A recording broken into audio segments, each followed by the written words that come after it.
Item ಯಾವುದೇ ಇರಲಿ try ಮಾಡಿ ಆಚಿ ಚಿಕನ್ ಮಸಾಲಾ. ವಿದ್ಯಾರ್ಥಿಗಳಿಗೆ ಇವತ್ತಿನಿಂದ ಬಸ್ ಫ್ರೀ. ರಾಜ್ಯ ಸರ್ಕಾರದಿಂದ ಇವತ್ತಿನಿಂದ ಫ್ರೀ ಪಾಸ್ ಅನ್ನ ವಿತರಣೆ ಮಾಡಲಾಗುತ್ತೆ. ಈಗಾಗಲೇ ಫ್ರೀ ಪಾಸ್ ಬಗ್ಗೆ ಘೋಷಣೆ ಮಾಡಿದಂತ ರಾಜ್ಯ ಸರ್ಕಾರ ಇದಕ್ಕೆ ಸಂಬಂಧಪಟ್ಟಂತೆ ವಿದ್ಯಾರ್ಥಿಗಳಿಗೆ ಒಂದು ಗೊಂದಲ ಇತ್ತು.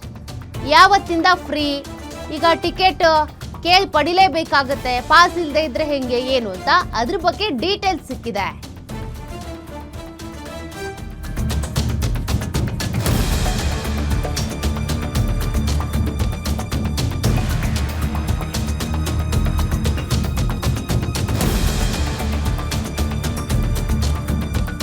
ಈಗಾಗಲೇ ವಿದ್ಯಾರ್ಥಿಗಳು ಹಣ ಕೊಟ್ಟು ಪಾಸ್ ಅನ್ನ ಖರೀದಿ ಮಾಡಿದ್ರೆ ಹಣವನ್ನ ವಾಪಸ್ ಮಾಡಲಾಗುತ್ತೆ. 1 ವರ್ಷಕ್ಕೋ 3 ತಿಂಗಳಿಗೊಂದ್ಸಲನೂ ಪಾಸ್ ತೆಗೆದುಕೊಂಡಿರ್ತಾರಲ್ಲ, ಹಿಂಗಾಗಿ ಇನ್ನು ಸಾರಿಗೆ ಇಲಾಖೆಯಿಂದ ಫ್ರೀ ಬಸ್ ಪಾಸ್ ಬಗ್ಗೆ ಆದೇಶವನ್ನು ಹೊರಡಿಸಲಾಗಿದೆ.